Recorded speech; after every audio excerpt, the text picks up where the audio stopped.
Laboratorium ini menaungi kegiatan penelitian dalam 3 bidang utama, yaitu jaringan komputer, arsitektur komputer, dan high performance computing atau komputasi berkinerja tinggi. Dalam bidang jaringan komputer, laboratorium ini menyediakan fasilitas untuk merancang maupun melakukan prototyping jaringan komputer, baik menggunakan platform open source ataupun platform yang disediakan oleh vendor tertentu. Dalam bidang arsitektur komputer, kami menyediakan fasilitas untuk merancang dan mengembangkan aplikasi sistem digital, embedded system, dan juga robotika. Sedangkan dalam bidang high performance computing, laboratorium ini menyediakan sumber daya dan infrastruktur untuk membuat sebuah sistem yang berkemampuan komputasi tinggi.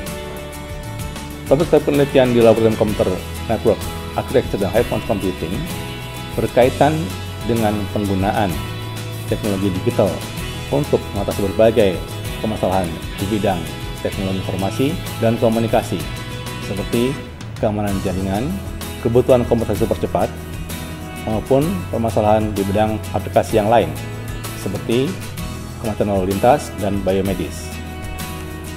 Adapun topik penelitian yang dikerjakan selama ini adalah Indonesia Cyber Defense Framework, Next Generation Networking, Wireless Sensor Network, Order Source Localization, Swarm Robot, Traffic Signal Control System, Autonomous Telecommunication Network, Smart Cardio Device, dan Cloud Computing.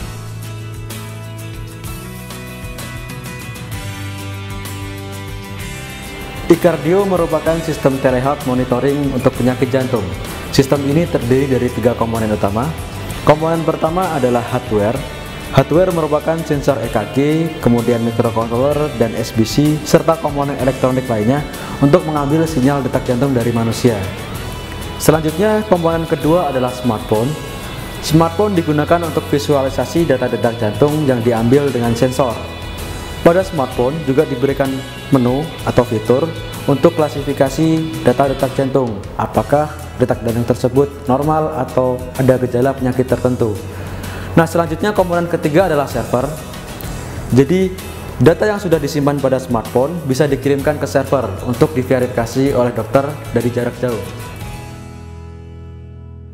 Banyak sekali kegiatan-kegiatan yang kami lakukan selaku anggota lab di laboratorium ini. Salah satunya adalah pertemuan rutin setiap minggu untuk membahas isu-isu terbaru di bidang jaringan, arsitektur komputer, ataupun high performance computing. Lalu juga kita melakukan pengembangan sistem, baik hardware maupun software yang berkaitan dengan topik penelitian yang sedang berjalan. Lalu juga terdapat laporan-laporan ataupun diskusi tentang kemajuan pelaksanaan penelitian. Lalu ditambah juga ada lagi diskusi mengenai pembahasan buku untuk menambah pengetahuan anggota laboratorium. Lalu ada juga penulisan dan review paper ilmiah yang akan disubmit ke conference ataupun jurnal internasional.